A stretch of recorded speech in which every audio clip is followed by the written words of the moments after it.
कंकाल का रहस्य। चौरा गांव के खेतों में इन दिनों खुदाई का काम चल रहा था। असल में इसी गांव से होकर एक अच्छी सड़क गुजरनी थी, इसलिए यहाँ खुदाई शुरू की गई थी। अचानक एक दिन खुदाई करने वाली मशीन से कुछ टकराता है।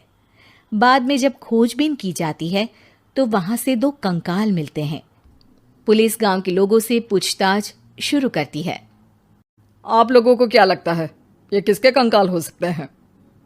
अरे साहब, हमें क्या पता ये किसके कंकाल है, आप ही लोग पता लगाइए। हम लोग तो बहुत ज़्यादा डरे हुए हैं। हाँ, हमारी फॉरेंसिक टीम अभी आ रही है। ये बताओ कि इस गांव के रहने वाला कोई जोड़ा गायब तो नहीं ना? क्योंकि शुरुआती जांच में तो ये बात सामने आ रही है कि एक कंकाल किसी पुरुष का है तो एक किसी महिला का। साहब, हमें तो बहुत डर लग रहा है। ऐसे कंकाल मिलने का मतलब गांव के आसपास ही किसी की हत्या हुई है या फिर किसी को जलाकर मार डाला गया है। हाँ साहब, हम अपने परिवार को लेकर बहुत ही ज़्यादा परेशान हैं। देखिए, आप लोगों की परेशानी हम समझ सकते हैं, लेकिन आप लोगों को पुलिस का सहयोग करना होगा, क्योंकि आपके सहयोग के बगैर हम ये पता नहीं लगा सकते हैं कि आखिर ये किसके कंकाल है और इनकी हत्या किसने की। ठीक है साहब, गांव के लोग आपका पूरा सहयोग करेंगे। हाँ साहब, पूरा सहयोग करेंगे। तो फिर ठीक है, हम अपनी जांच शुरू कर देते हैं। कुछ दिन बाद जांच रिपोर्ट आ जाती है। पता चलता है कि ये कंकाल करीब 20 साल पुराने हैं, यानी 20 साल पहले किसी जोड़े की हत्या कर शव को यहाँ पर दबा दिया गया था। इंस्पेक्टर राघव, ये बताओ कि 20 साल पहले की मर्डर मिस्ट्री क्या आप सुलझ सकती है? हाँ सर, क्यों नहीं। लेकिन अब सबूत और गवाह काफी मिट गए होंगे। मुश्किल तो होगी, लेकिन शायद किसी परिवार को इंसाफ मिल सके। इंस्पेक्टर राघव, आप बिल्कुल सही कह रहे हैं। किसी परिवार को तो इंसाफ मिलेगा ही और किसी को उसके किए की सजा भी मिलेगी। जी सर, मैंने तो जांच शुरू भी कर दी है। 20 साल पहले इस गांव के 2 जोड़े अचानक कहीं गायब हो गए थे। मैंने दोनों ही परिवारों के बाकी के सदस्यों से बातचीत शुरू की तो उन्होंने बताया कि उनके बच्चे शहर गए थे, लेकिन आज तक वापस नहीं लौटे हैं। लेकिन ये दोनों शव किस परिवार के सदस्यों के हैं, ये कैसे पता चल सकेगा? सर, मैंने डीएनए टेस्ट करवा लिया है। आज शाम तक इसकी रिपोर्ट भी आ जाएगी। अच्छा, ठीक है। उसी शाम को सर, डीएनए रिपोर्ट के मुताबिक ये दोनों ही लाशें चौरा गांव के रहने वाले प्रधान सुल्तान सिंह के बेटे और बहू की है। लेकिन इनकी हत्याएं किसने की है, ये कैसे पता लगेगा? इसी का तो पता लगाने की कोशिश में जुटा हूं सर। आज सुल्तान सिंह से मिलने भी जा रहा हूं। मेरा बेटा और बहू तो मेरे लिए सिर्फ यादों में ही रह गए थे। हमें उनकी लाशें तक नहीं मिल सकी थी। आज 20 साल बाद उनके कंकाल मिले हैं। मैं अब किसके लिए जीऊं?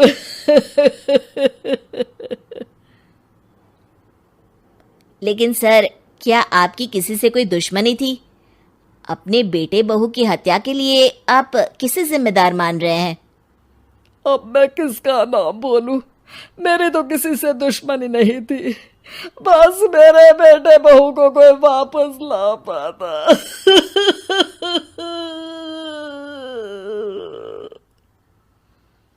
इसके बाद सुल्तान सिंह फूट फूट कर रोना शुरू कर देते हैं। सर, अब आप इनका अंतिम संस्कार करवा सकते हैं। कम से कम इनका शरीर ना सही, इनका कंकाल तो आपको मिला है। लेकिन हाँ, अगर आपको कुछ भी याद आए तो ज़रूर बताइएगा। मेरी तो बेटा अब उम्र हो गई है, लेकिन मेरे बेटे और बहू के हत्यारों का ज़रूर पता लगाइएगा, क्योंकि जब तक हत्यारे पकड़े नहीं जाएंगे मेरा मन नहीं मानेगा। सर, हमारी पूरी कोशिश रहेगी हत्यारे को पकड़ने की। लेकिन एक बात बताइए, उस वक्त आपको किस पर शक गया था? उस वक्त मेरे एक ड्राइवर को पकड़ा गया था, लेकिन सबूतों के अभाव में उसे छोड़ दिया गया था। अच्छा, और ड्राइवर पर कैसे शक हुआ था? क्योंकि उस दिन ड्राइवर छुट्टी पर था। उस समय लेकिन लाश क्यों नहीं मिल सकी थी? उस वक्त पुलिस ने बहुत कोशिश की थी, लेकिन दोनों की डेड बॉडी नहीं मिल सकी थी। ठीक है, हमारी तफ्तीश चल रही है, मैं फिर आऊंगा। इसके बाद इंस्पेक्टर वहां से चला जाता है और सुल्तान सिंह अपने बेटे और बहू की याद में खो जाते हैं।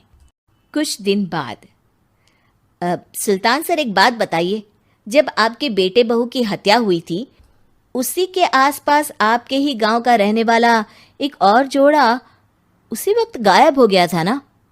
हाँ सर, अलका और अभिषेक, वो भी मेरे बच्चों जैसे ही थे। तो फिर वो कहाँ है?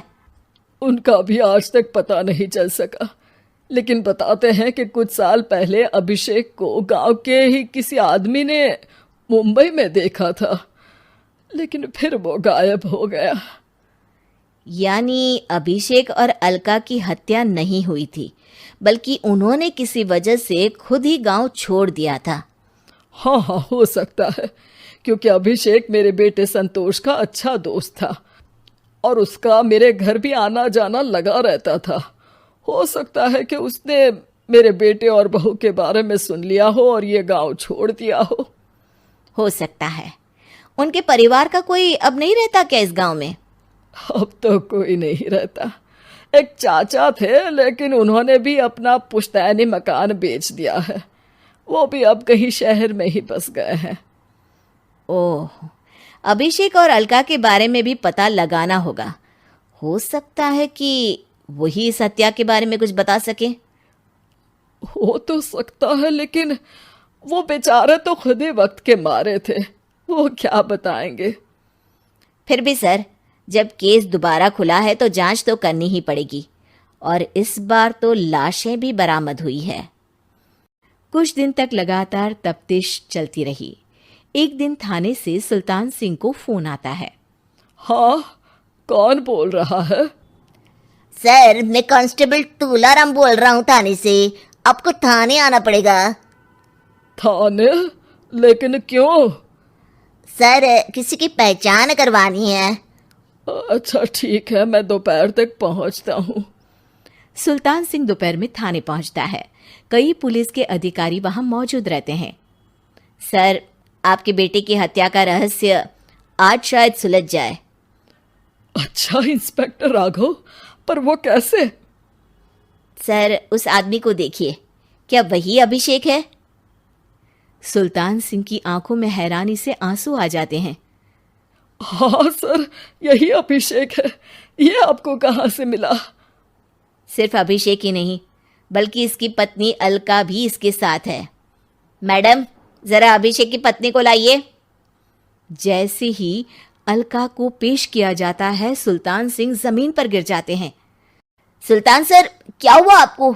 आप अलका को देखकर गिर क्यों गए? सुल्तान सिंह सर पकड़कर बैठ जाते हैं। ये अलका नहीं, बल्कि ये तो मेरी बहू रितु है। पूरा थाना एक दूसरे का मुंह देखने लगता है। क्या? इसके बाद हर किसी को दो कंकाल और हत्या का रहस्य समझ में आ गया। अभिषेक और रितु ने मिलकर संतोष और अलका की हत्या की थी और लाश को जमीन के नीचे दबा दिया था। आज 20 साल बाद इस हत्या का रहस्य खुल सका था कि अवैध प्रेम संबंध में 2 मासूमों की जान गई थी।